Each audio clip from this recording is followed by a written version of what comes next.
No. Fundamentally, they represent the voters of the state of Hawaii, which the Hawaiian people are very minority small vote. Like I think it's 18%. So, therefore, here you have the Office of Hawaiian Affairs representing the voters of the state of Hawaii, but negotiating supposedly on behalf of the beneficiaries, negotiating with the same government that represents the voters of the state of Hawaii. So in other words, you have the same, you know, it doesn't really make sense because you have two people on the same side negotiating on the same side. Because in reality, well, who is representing the voice of our people? They're not even in the mix at all. This is the same entity.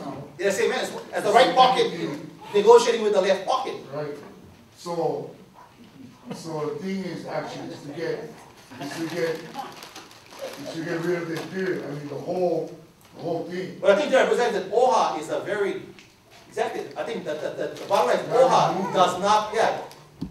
We should remove it from our consciousness as being even represent our people. That they represent the state of Hawaii's voters' interests on our behalf, which is dangerous. In other words, Conklin has not say about our future than us in true OHA. And that's the bottom line truth. So just before you came in, that's exactly whose name you go follow over there. The thing is we letting them dictate to us. Right, yeah. That's why we gotta confront them on that exactly. Yeah. And the thing is you gotta change the thing is this. You have ulterior motives. You gotta bring out the ulterior motives so that people can see that we were a very small percentage that getting anything. And it's really proof in the pudding because we're not getting an education we deserve. We're not getting a medical help that we deserve. And we're not getting a housing. I mean, how many Hawaiians actually in housing that was provided by the monies? And in fact, actually they not, because everybody had to go get their own money. So, what is, that don't make sense. You know, as I told President, I said, well, that don't make sense.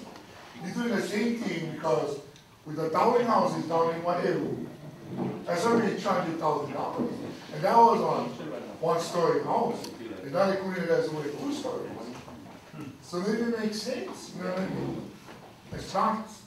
And that's that's why I agree with you. We got to confront them on that question. See, my thing is, and it's not a personal question at all. No. It's a very fundamental political question to realize that they represent the voter at large. They represent Conklin's voice along with any other Hawaiians in the media. The truth is, you have more Conklin voices involved with the voting than our people's voices. That's a factual truth with regards to the political structure of OHA at this time. And that's why I always say, if OHA really wanted to do for us what really would be beneficial for us, they shouldn't really be, like you say, driving the car. They should be figuring out how they will lease the car to us or pass the car to us so we can drive the car for ourselves. It's a very different kind of approach. They should actually educate us, organize us, so that we end up or open up the opportunities that we can organize ourselves. As you know, what they've done. I mean, look at examples like with Akaka bill, for example. Millions and millions of dollars poured into that side. But yet, when you ask the question, what evidence does OHA have in regards to saying that's really what our people want? No. No more. They cite the Star Bulletin and Home 11. That's not our people. And I always say this, the first thing they should do, if you really want to represent our people, go put our people's voices down on the paper, testimony. Put us to go testify. And I would say, hey, come up and, hey, forever put your label on the paper and you say exactly what you want. And then you know for sure. But the truth is, we know this. The last couple of times they tried that. Look at Dirty Leakage. Yeah.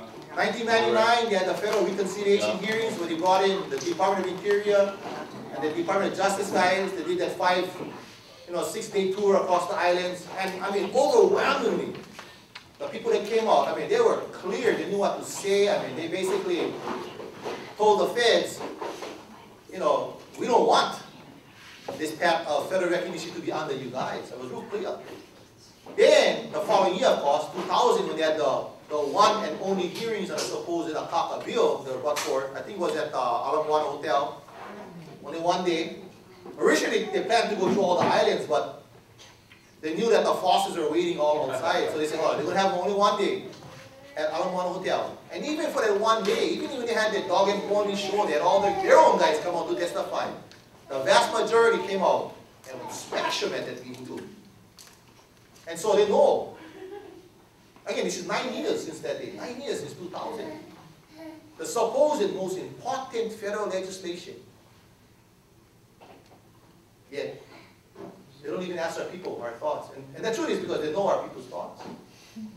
And that's why, to me, that's the part we really have to challenge them upon, is that, you know,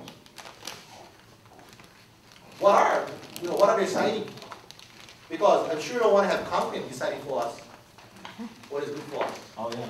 You know, we should be speaking for ourselves.